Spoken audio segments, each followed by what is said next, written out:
욥기 7장 11절부터 21절까지의 말씀 우리 함께 교독하도록 하겠습니다. 욥기 7장 11절부터 21절까지의 말씀입니다.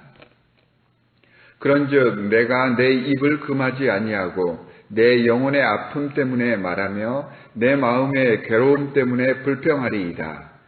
내가 바다니이까 바다 괴물이니이까 주께서 어찌하여 나를 지키시나이까. 혹시 내가 말하기를 내 잠자리가 나를 위로하고 내 침상이 내 수심을 풀리라 할 때에 주께서 꿈으로 나를 놀라게 하시고 환상으로 나를 두렵게 하시나이다.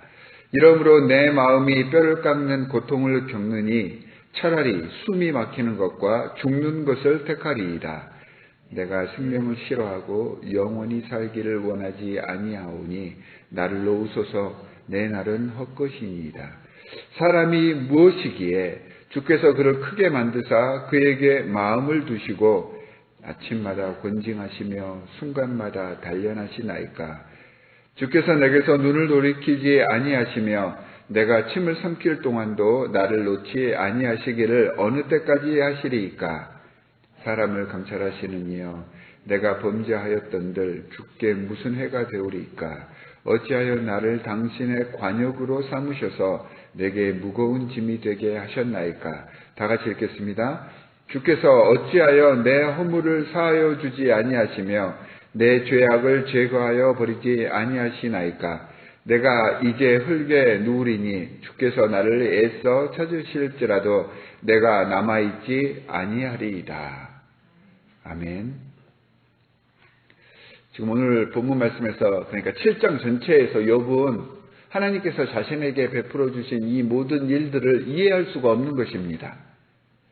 그가 보고 있는 인간의 모든 삶은 고통 중에 있어서 그런지 몰라도 전부 부정적으로 보이고 암울하고 억울하기만 합니다. 그가 고난을 받기 전에도 이런 사고가 갖고 있었는지 그건 잘 알 수 없겠지만 한 가지 확실한 것은 하나님은 인간에게 복도 주시는 분이고 또한 인간에게 심판과 저주 또한 재앙을 내리시는 그 주체가 하나님이십니다 라고 이해를 하고 있습니다. 하나님께서는 인간들의 잘못에 분명하게 책임을 지게 하시지만 그 책임으로 인해서 무너져 내리고 저주받은 상태로 생이 마감되기를 원하는 분이 절대 아니십니다. 아담의 죄에 책임을 지게 하셨습니다. 하지만 하나님의 아담을 향한 최종 계획은 저주가 아니라 회복이었습니다. 하나님으로부터 영원토록 저주받은 대상은 사람이 아니라 하나님께서 지으신 피조물이 아니라 땅과 뱀입니다. 그러니까 저주의 대상은 사탄, 악한 영입니다. 따라서 저주받은 땅을 파고 일구어야 인간은 먹을 것을 얻게 되며 불순종의 결과로 죽음을 감내하는 삶을 살게 된 것입니다. 하지만 이 죽음을 받아들여야 하는 이 삶이 또한 하나님으로부터 받은 은혜입니다. 여러분, 죄인된 인간이 죽지 않고 영원히 산다. 이것은 끝없이 죄를 축적해 간다는 것입니다. 그러니까 그 죄의 무게가 얼마나 크겠습니까? 이보다 더 큰 저주가 어디 있겠습니까? 인생이 노동하지 않고 무의도식한다면 사람들은 죄 위에 죄만 더할 뿐일 것입니다. 인간이 스스로 높인 그 자리에서 내려와서 다시 하나님 앞에 순종하는 그 본연의 모습을 찾았을 때 그 순간부터 우리의 꼬였던 문제가 해결되기 시작합니다.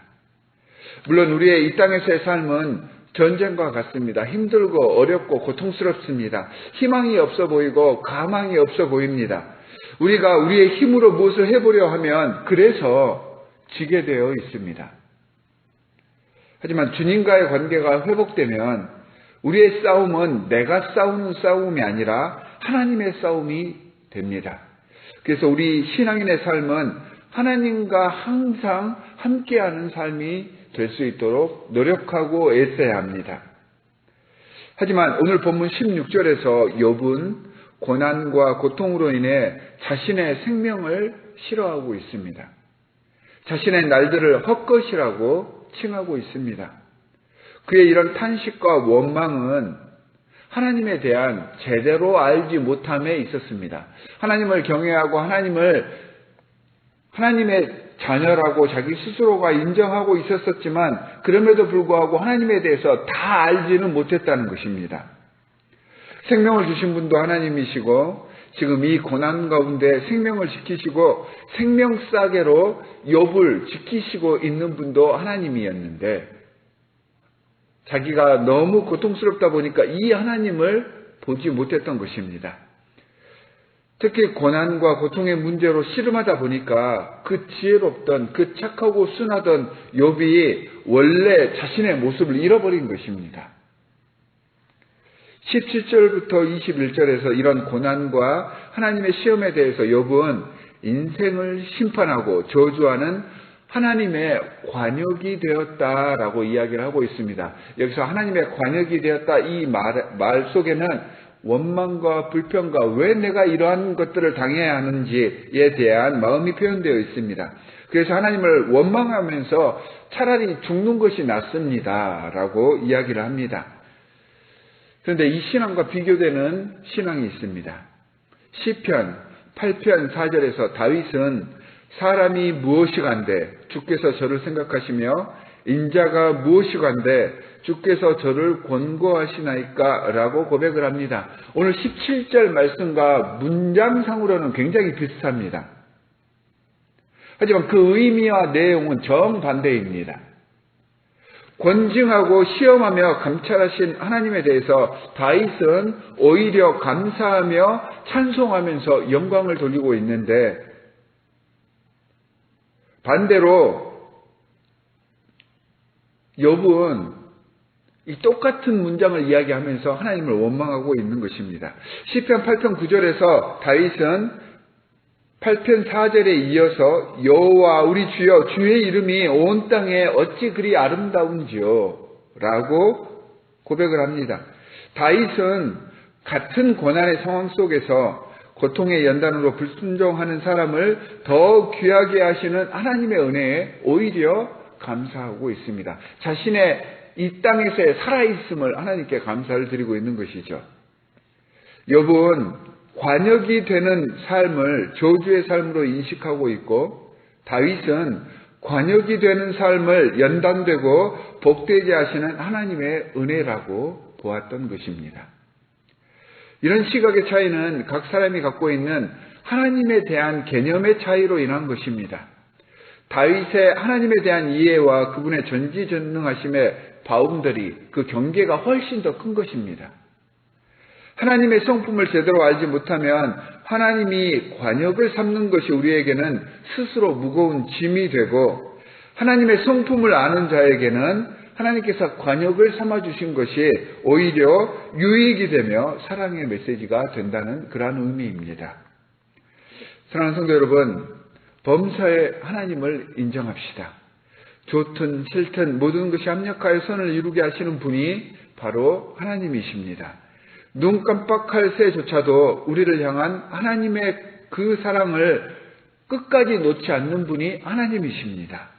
이런 하나님의 전적인 사랑을 전부 다 이해할 수는 없을지라도 이런 하나님의 사랑이 있다는 것을 의식하고 최소한 인정하면서 이 세상을 살아갑시다. 이러한 신앙이 복의 근원이 되는 신앙입니다. 이 신앙에 들어서며 우리는 감격의 신앙인으로 거듭날 수 있는 것입니다.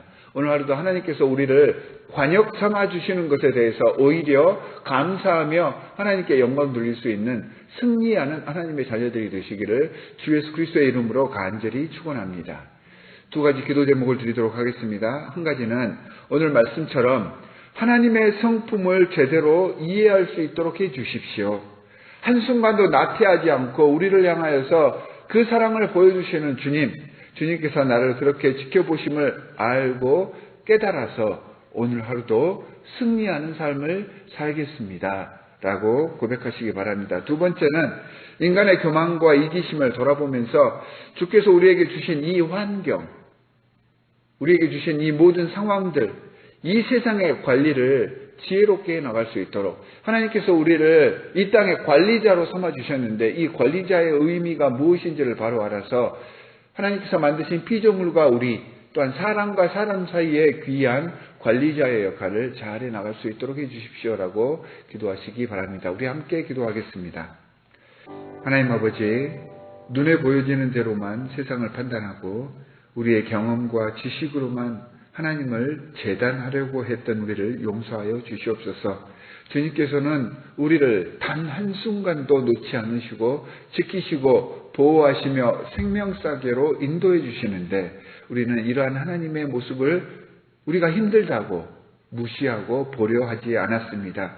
하나님 용서하여 주시옵소서. 고통과 고난 뒤에 숨겨져 있는 하나님의 진실한 모습, 그 사랑을 깨우칠 수 있는 영성을 이 시간 저희들에게 허락하여 주시옵소서. 하나님의 온전하시고 전능하신 그 은혜를 깨우쳐 하나님의 모든 피조물들을 잘 관리하게 하여 주시옵시고 우리에게 맡겨주신 모든 사람들과의 그 관계 속에서도 주님만을 바라보며 주님과 동행하기를 간절히 바라오니 하나님 성령으로 우리를 지혜롭게 하여 주시사 주님 보시기에 합당한 하나님의 사람으로 이 땅을 잘 살아갈 수 있도록 도와주시옵소서. 오늘도 이렇게 새벽을 깨우는 하나님의 귀한 백성들이 있습니다. 하나님 말씀을 통하여서 기도를 통하여서 오늘 하루를 시작하고자 하오니 우리와 함께하여 주시옵시고 주님의 말씀대로 승리하는 삶 살게 하여 주시옵소서.